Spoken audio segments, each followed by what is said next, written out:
All right, now I can show you a better example of what I was talking about in repairing this. So, because the beams that are supporting the actual house partially rested on this brick footing here, I need to replace that support.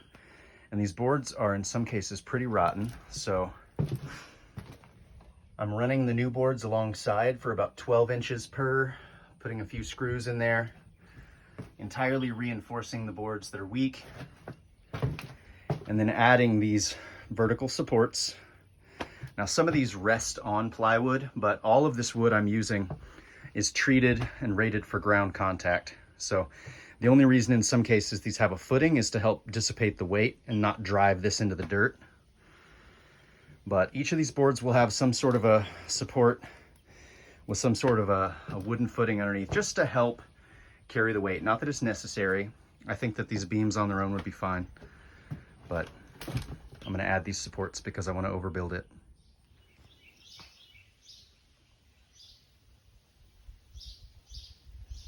There's the framing complete. I'm gonna put new facing boards around these outside boards. Also 2x6s, so the edges of everything can rest on them. I also need to bring up the height of this a little bit so I can screw these support poles back in. I don't know how it's gonna work yet. Just flying by the seat of our pants, but it works.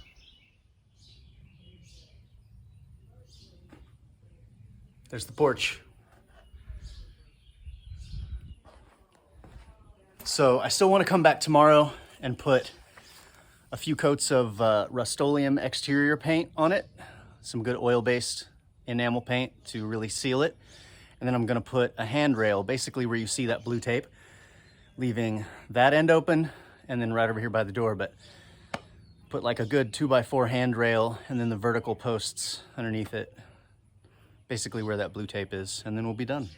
Maybe some trim right here too to cover that gap.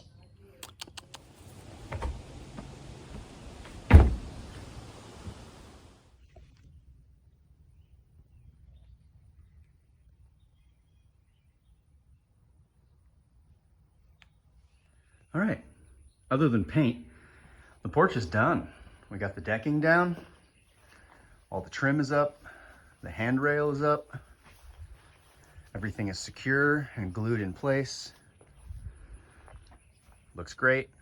It's a little bit humid today. There's some rainstorms moving through, so I'm not gonna paint today, but I will go ahead and get this thing caulked up so it's good and dry. And then I'll just have to come back in a couple of days and throw a couple coats of paint on it. But it is a functional porch now. Pretty happy with it.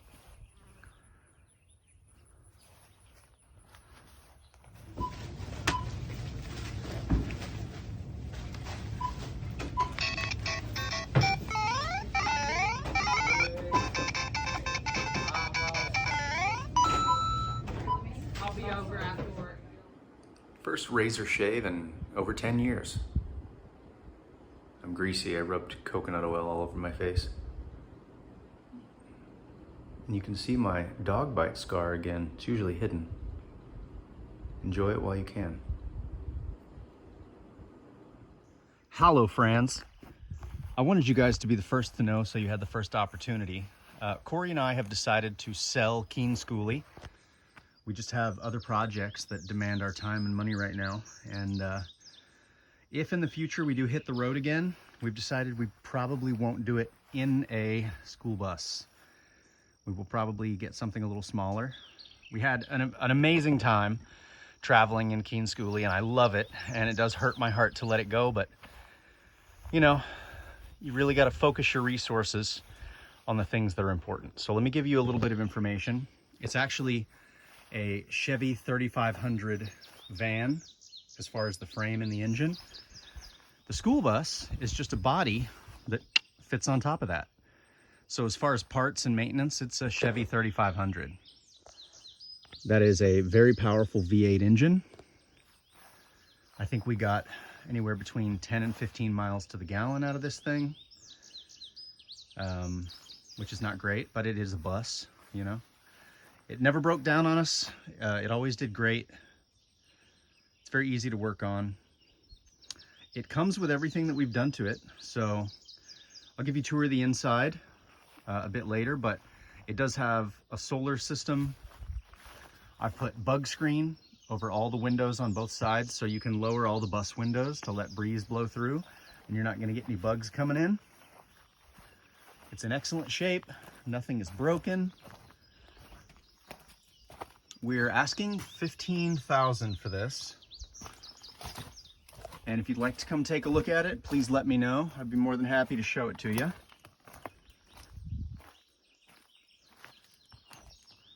She's beautiful. Now, originally this was titled as a school bus, which is more expensive to insure, but I took all the seats out and got it retitled as a Chevy 3500. So that's a good thing. Here's the cab. All the bits and bobs from its bus days still work, meaning all these little switches here turn lights on and off. That fan runs. One of these switches makes the fan run. The bus door, I added a lock to the inside of it. I pulled all of the floor out and insulated it with 2 inches of foam insulation and I believe 1/2 or 3/4 inch plywood, big thick plywood on top of that. And we left it open so that we could kind of move things around without being locked into any one layout, especially because we wanted access to the windows all the way around. Now, when we traveled in it, we just put up, I have little tie-offs. You'll see them, these things here. So I just took clothesline cord and ran it all the way around. And then Corey's mom made us curtains that hang all the way around. If you want the curtains, you can have them. I will include the curtains. If you don't want the curtains, great. Pick your own curtains out. Go to Ross, Burlington, buy some cheap ones. This hatch works. You can pop it out and put an air conditioner in there if you want. We do not have an air conditioner. We just used the fan and we opened up the windows. I do have a diesel heater that goes with it. It's a third-party diesel heater that can be installed. We never needed it, so we never put it in here, but it's yours if you want it. Here's our 2 lithium batteries, 2 12-volt lithium car batteries, and all of our solar doodads. Everything still works great. And this system is also tied into the alternator of the car. So technically you could charge the car battery using the solar panels. And we have done that. And you can also, vice versa, charge these batteries if they get depleted for whatever reason and you don't have sunlight. You can just turn the car on, run the car for a while, and it will not only recharge its own battery, but it'll recharge these batteries as well. Corey is the electrical genius that made that work. So yeah,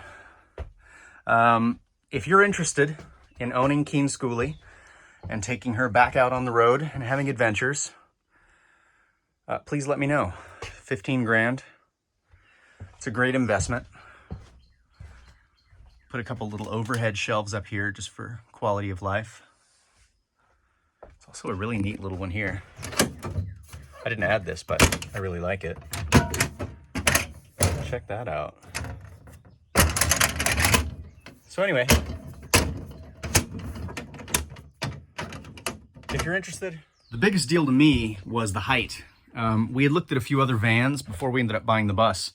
And most of them, you had to kind of hunch over to walk around. This not only had enough room on the floor that we could put our yoga mats out and do yoga, we could move our mattress around, but also I'm 5'11", and there's that much space between my head and the ceiling. So unless you're like 6'2", you'll be able to stand up straight in here, no problem. And that's a big deal when you spend a bunch of time in a space like this. Once again, if you're interested, let me know. I can take more pictures or fill you in on more details. Yeah, we'd like to pass it on to somebody who's going to love it and enjoy it. So let me know. I almost forgot.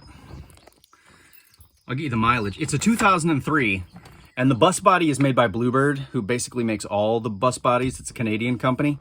So it's a Chevy 3500 frame and engine with a Bluebird school bus body on top. And everything was 2003, which is 20 years old. runs great. And you would not believe this thing only has 19,000 miles. Even after all the traveling we've done in it, it doesn't even have 20,000 miles on it yet. This thing is a baby still, so she's got a lot of life left in her. One more thing I almost forgot to mention is this passenger seat. So we put the passenger seat slightly back from the driver's seat so you could allow walking space here. And Corey sat here. It's centered, so the passenger gets a center view right out the windshield, and you can put your feet right up here on the school bus button panel. And my buddy John Pruner custom welded this seat mount and gave us this cool racing seat for the passenger chair. So it is legal. It's got a seat belt. Yeah, so that saves you a huge pain in the ass.